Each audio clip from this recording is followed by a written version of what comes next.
Pernah kepikiran nggak sih, kenapa ya harga barang di satu pulau bisa beda jauh banget sama pulau lain di Indonesia? Jawabannya ada di lautan kita, di dalam sebuah labirin logistik yang super rumit. Nah, hari ini kita akan coba bongkar tantangan raksasa ini dan melihat gimana para insinyur jadi pahlawan yang mecahin teka-tekinya. Yuk kita mulai? Kita mulai dari fakta yang jujur aja bikin geleng-geleng kepala. Kalau Anda pernah heran kenapa harga-harga di beberapa daerah bisa melambung tinggi, nah inti masalahnya tuh di sini.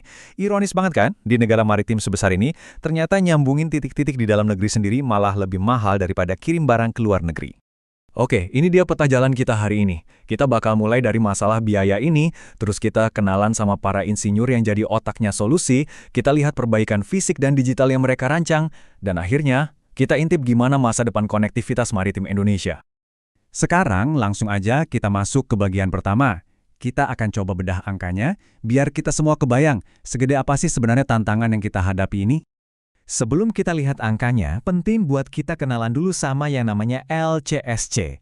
Anggap aja ini rapor global buat kinerja maritim sebuah negara. Jadi ini bukan cuma soal punya pelabuhan atau enggak, tapi seberapa efisiensi pelabuhan itu nyambung ke jalur-jalur perdagangan dunia. Dan inilah skor Indonesia, 30,2.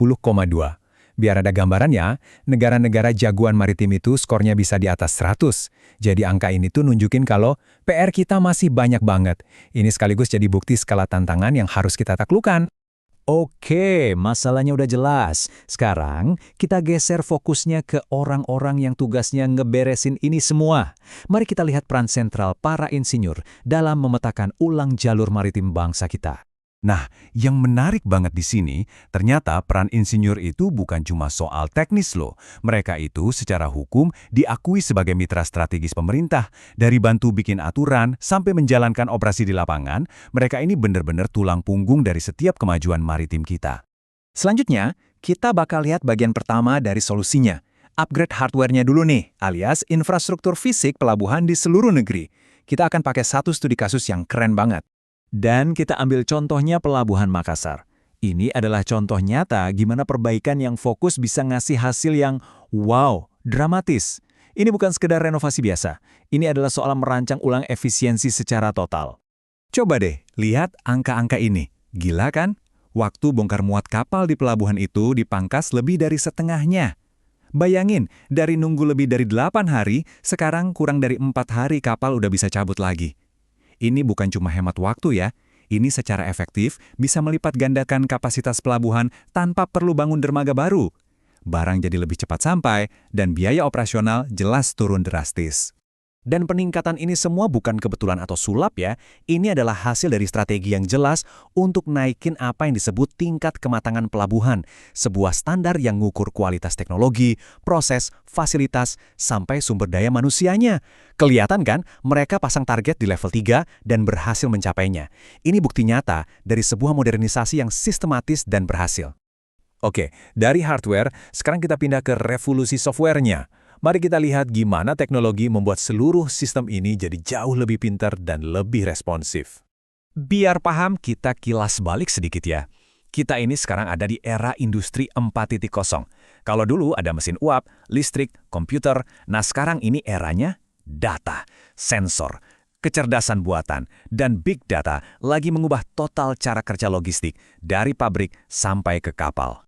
Jadi, intinya, untuk membangun rantai pasok yang modern, ada 4 tiang utamanya. Visibilitas, biar semua transparan. Infrastruktur, yang fisik dan digitalnya harus kuat. Koordinasi, biar semua pemain bisa kerja bareng tanpa hambatan. Dan terakhir, optimalisasi, yaitu pakai data buat bikin semuanya jadi lebih efisien. Nah, ini nih yang keren banget, dan jadi gambaran perubahan cara berpikir yang fundamental. Dulu kan, modelnya reaktif, nunggu pesanan dari toko, baru produksi. Lambat banget. Sekarang, modelnya prediktif. Data penjualan di kasir itu bisa langsung ngasih tahu pabrik untuk mulai produksi. Waktunya bisa kepotong sampai 10 hari loh. Tentu aja, perubahan sebesar ini butuh skill baru. Dan bener aja, data survei nunjukin kalau buat insinyur zaman sekarang, jagoan soal analisis data, IoT, sama AI itu udah bukan pilihan lagi, tapi jadi sebuah keharusan. Oke, sekarang kita coba tarik benang merah dari semua ini. Kalau kita gabungkan solusi fisik dan digital yang tadi, kita bisa mulai dapat gambaran bakal seperti apa sih masa depan maritim Indonesia? Jadi apa nih yang bisa kita simpulkan? Solusinya itu adalah kombinasi kuat dari infrastruktur yang lebih baik, alias hardware yang canggih, dan teknologi yang lebih pintar, atau software yang cerdas. Dan yang paling penting, semua ini didorong oleh kolaborasi yang erat antara semua pihak. Tujuannya satu, menciptakan sistem yang gak cuma lebih cepat, tapi juga jauh lebih efisien. Kita tutup pembahasan kali ini dengan sebuah pertanyaan besar. Dengan pelabuhan yang makin pintar dan kapal yang makin canggih, kira-kira Indonesia bisa nggak sih akhirnya jadi raksasa maritim global yang selama ini kita impikan? Fondasinya sedang dibangun, teknologinya ada, dan para insinyurnya pun siap. Jadi pertanyaannya mungkin bukan lagi apakah bisa, tapi seberapa cepat kita bisa mewujudkannya.